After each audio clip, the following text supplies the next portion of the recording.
सूर्यदेव के तीसरे शक्तिशाली पुत्र है जो कि सूर्य पुत्र कर्ण। कर्ण जिन्हें महाभारत में सर्वश्रेष्ठ योद्धा माना जाता है। दुर्वासा ऋषि के वरदान की वजह से कुंती ने सूर्यदेव का आह्वान करके सूर्यदेव के रूप में एक कर्ण को प्राप्त किया था। ऐसे कर्ण को सूर्यदेव का पुत्र कहा जाता है, लेकिन उनका जन्म कुंती और पांडु के विवाह से पहले हो चुका था, तो उसने कुंती ने कुमारी होने के कारण कुंती ने गंगा नदी में प्रवाहित कर दिया था।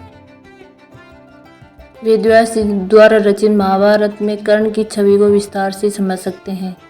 महाभारत में कर्ण को सूर्य कवच कुंडल के साथ अजय योद्धा बताया गया है। वे एक सर्वश्रेष्ठ योद्धा थे, इसलिए गुरु परशुराम जी ने इन्हें महाभारत का सबसे बड़ा योद्धा घोषित किया था और साथ ही साथ बेहद शक्तिशाली भी बनाया था।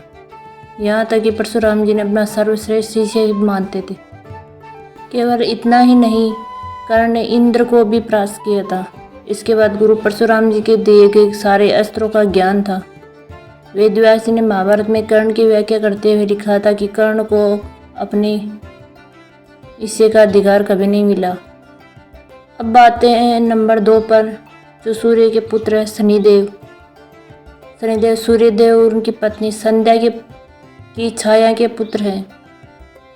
शनिदेव की माता छाया होने की वजह से उनका रंग काला है।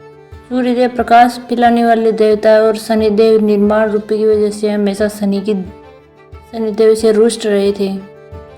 शनिदेव बचपन से ही क्रोधी स्वभाव के थे और उनका शनिदेव छाया के गर्भ में थे, तो छाया ने भगवान शिव की कठोर तपस्या की थी। भूख, प्यास और गर्मी सहन करने की वजह से गर्भ में पड़ी संतान का प्रभाव फैलने लगा और शनिदेव का रंग काला पड़ गया।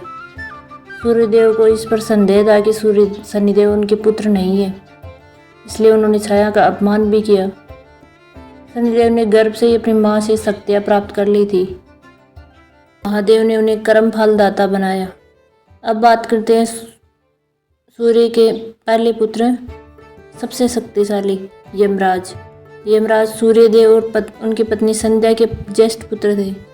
भगवान सूर्यदेव के सबसे बड़े पुत्र होने के कारण उन्हें पिता जैसे निहित और अनंत काल तक कार्य करने का निर्मित कार्य करना दिया गया था। धर्म पालन के अनुसार यमराज धर्मराज भी कहा जाता है। आमतौर पर यमराज को मृत्यु के देवता भी माना जाता है। धन्यवाद।